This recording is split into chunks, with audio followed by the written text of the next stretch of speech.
नमस्कार साथियों, मैं हुकुम मीना। मैं आप सब लोगों के सामने पॉलिटिक्स से संबंधित मेरी बात रखना चाहती हूँ। अभी हाल ही में मैं कुछ दिनों से कई ऑडियो वीडियो सुन रही हूँ अ, जो बीजेपी की सारी करतूतें हैं वो उनमें दिखाई दे रही हैं। तो उन सब चीज़ों को देख कर के मेरे दिमाग में एक ही चीज़ आई कि पॉलिटिक्स में बहुत बदलाव आ गया है। पॉलिटिक्स में क्रिमिनल लोगों की भीड़ बहुत ज़्यादा बढ़ने लगी है। तो इन क्रिमिनल लोगों की भीड़ को कैसे रोका जाए? क्योंकि इस तरह के लोगों के बढ़ने से देश गलत डायरेक्शन में जा रहा है और देश को गलत डायरेक्शन में जाने से रोकने का जो हमारी जिम्मेदारी बनती है, तो उस जिम्मेदारी को निभाने की मैं भरपूर कोशिश करती हूँ। मेरी हमेशा कोशिश रहती है कि मैं लोगों को थोड़ा सा जागरूक करूँ। इस तरह की चीज़ें अगर कोई हो रखी है देश में, तो हमारा फर्ज बनता है कि अगर मुझे कोई चीज़ पता है तो मैं लोगों के सामने उस चीज़ को शेयर करूँ। तो हम सब लोगों को इस तरह की चीज़ों के प्रति जागना होगा और जागरूक होना होगा कि और पॉलिटिक्स को बहुत ही ज़्यादा रीड करना होगा, उसको बहुत क्लोजली ऑब्जर्व भी करना होगा हम सब लोगों को, क्योंकि पॉलिटिक्स एक ऐसी चीज़ है जिससे कोई भी अछूता नहीं रहता है। क्योंकि या तो इसका कोई हिस्सा होता है या इसका कोई शिकार होता है। इन दो चीज़ों के अलावा तीसरी कोई चीज़ नहीं होती है।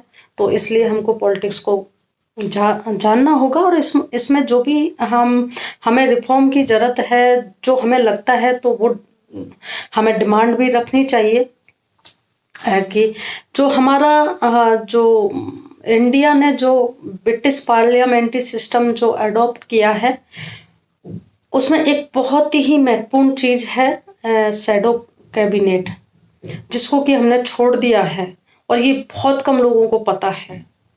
तो इसका मैं एक एग्जांपल दूं तो जैसे कि रूलिंग पार्टी का जो फाइनेंस मिनिस्टर होता है, उसी के पैरेलल अपोजिशन पार्टी का भी फाइनेंस मिनिस्टर होता है और रूलिंग पार्टी का फाइनेंस मिनिस्टर जो भी लीगल अनलीगल क्रियाविधि करता है, उसको अपोजिशन पार्टी का फाइनेंस मिनिस्टर उसकी सारी एक्टिविटीज़ को लोगों तक पहुंचाता है।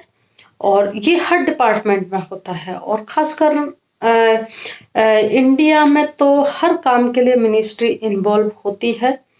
तो इस शैडो कैबिनेट को छोड़ने की वजह से अब हमें नेताओं की जो कमियां हैं वो हमें मालूम नहीं चलती हैं, जो कि मालूम होना बहुत जरूरी है, क्योंकि जनता के लिए बहुत ही ज्यादा ये बेनिफिशियल होते हैं। तो ऐसी चीजों की डिमांड, इस तरह के कॉन्सेप्ट हम लोगों को डिमांड में रखने होंगे पार्टियों से कि वो अपने मैनिफेस्टो में इस तरह के चीज़ों को जगह दे और उन पर अमल भी करे। लेकिन हमारे इंडिया में क्या होता है कि हम लोग मंदिर मस्जिद जाति धर्म इन सब चीज़ों में उलझ कर रह जाते हैं और इन जो मेन चीज़ होती है मुद्दे की, उन पर हमारा ध्यान ही नहीं जाता है। तो इन सब चीज़ों के प्रति हमको अवेयर होना होगा, जागना होगा और क्रिमिनल टाइप के लोगों को पार्टी में जगह नहीं देना होगा, उनको अवॉइड करना होगा। आप लोगों को जानकर बड़ा दुख होगा। दुख तो क्या होगा, सब लोगों को पता ही है, करीब करीब सबको पता ही होगा कि हमारी पार्लियामेंट में 43% पॉलिटिशियन ऐसे हैं जिन पर के क्रिमिनल चार्जेस हैं। उनमें से 29% पॉलिटिशियन तो ऐसे हैं जिन पर मर्डर, रेप और फिरौती के चार्जेस हैं। और ऐसा नहीं है कि एमपी हैं, हमारे एमएलए भी इसमें कोई पीछे नहीं है, वो भी बराबर से इन सब चीज़ों में इन्वॉल्व हैं, भ्रष्ट हैं, गुंडागर्दी में भी सबसे आगे हैं सब चीज़ों में। तो और ये चार्जेस इस टाइप के नहीं है कि मेरे और आपके कहने से हैं, ये इस टाइप के चार्जेस हैं जो सुप्रीम कोर्ट में फ्रेम है। यानी कि पुलिस को सारे एविडेंसेज, सारे आई विटनेस कंफर्म है तब जाके ये इन पर ये चार्जेज हैं। तो हम चाहते हैं कि ऐसे लोगों को टिकट ना दिया जाए, और अगर टिकट मिल भी जाता है तो जनता को जागरूक होना चाहिए और ऐसे लोगों को वोट नहीं देना चाहिए। तो होता क्या है कि हमारे इंडिया में जब तक फाइनल जजमेंट नहीं आ जाता है तब तक ये लोग बेकसूर घूमते हैं, और इसी चीज का ये लोग फायदा उठाते हैं। और ये सिर्फ और सिर्फ ये सारी चीजें केवल पॉलिटिशियन पर के ऊपर ही एप्लीकेबल होती हैं, जबकि यदि कोई कैंडिडेट IAS PS की की तैयारी कर रहा है या उसमें जाना चाह रहा है और उस पर कोई क्रिमिनल चार्जेस हैं तो उसको ऑफर लेटर नहीं मिलेगा। यही नहीं, यहाँ तक कि जो क्लर्क की जॉब के लिए भी कैंडिडेट को दिक्कतें आएंगी।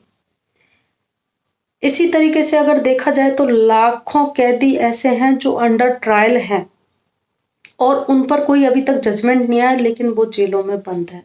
तो ये सारी चीजें सिर्फ पॉलिटिशियन के लिए हैं और आम जनता के लिए तो कोई सिस्टम ही नहीं है, सब वीक सिस्टम है। तो इन सब चीजों के लिए हम लोगों को आवाज उठानी होगी और एक होना होगा, जागरूक होना होगा। एक चीज मैं बताऊं कि 1999 में the association for democratic reform ने जब दिल्ली हाई कोर्ट में एक PIL दायर की थी, तो इसको देख करके और दिल्ली हाई कोर्ट ने इसको एक्सेप्ट भी किया। इसको देख करके नेताओं में खलबली मच गई और उन्होंने, हमारे सभी नेताओं ने, जिनको कोई हम जिता कर ले जाते हैं, इन्होंने इसके खिलाफ सुप्रीम कोर्ट में अपील जाहिर की।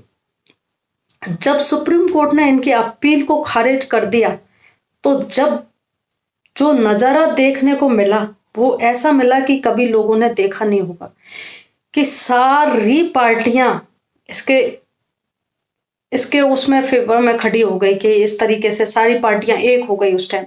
लेकिन यदि कोई देश की सिक्योरिटी का मुद्दा होता है या कोई और इस टाइप का कि आम जनता के हित का कोई मुद्दा होता है या कोई धार्मिक मुद्दा होता, तब ये पार्टियां एक कभी नहीं होती। तो इस तरह की चीजें हैं। तो ये पार्टियां कोई कम नहीं है, सभी ऐसे ही हैं, चलता है।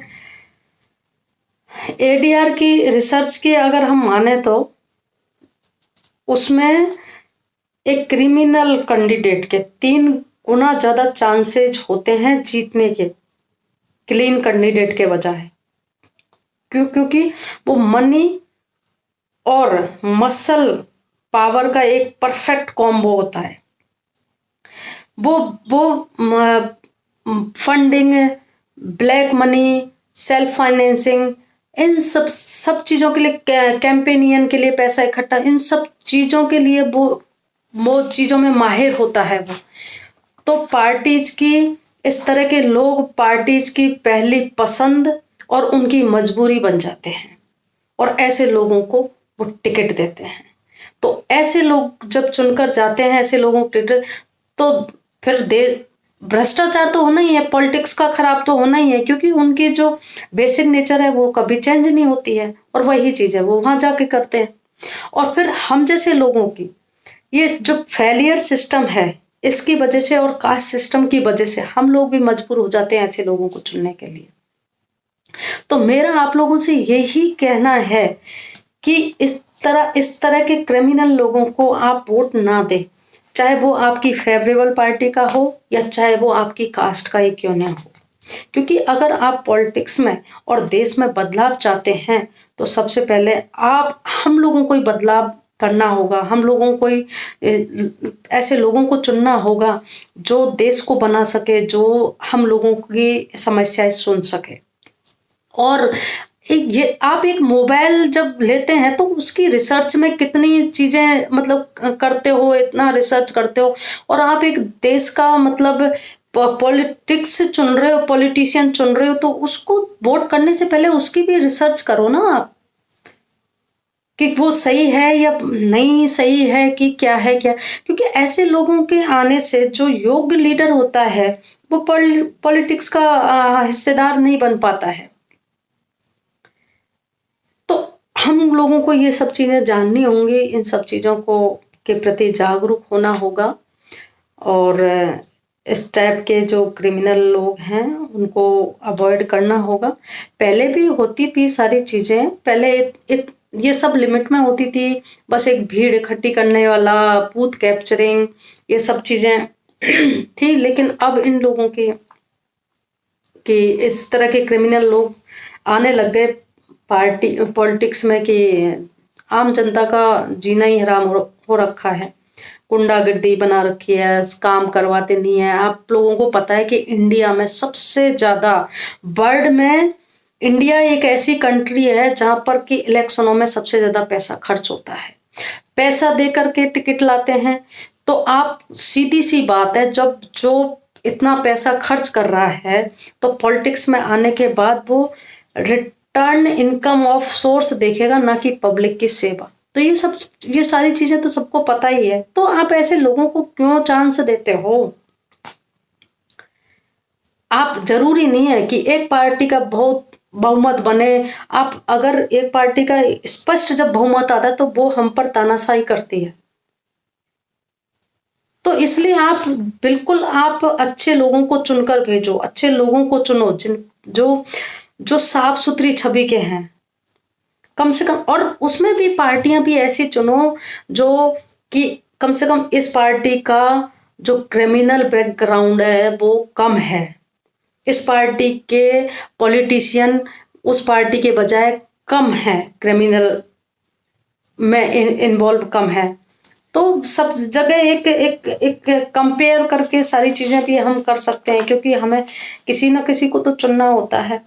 तो आपको अगर समझ में नहीं आ रहा है तो आप ये सारी चीजें देख के भी आप अपना कैंडिडेट चुन सकते हैं।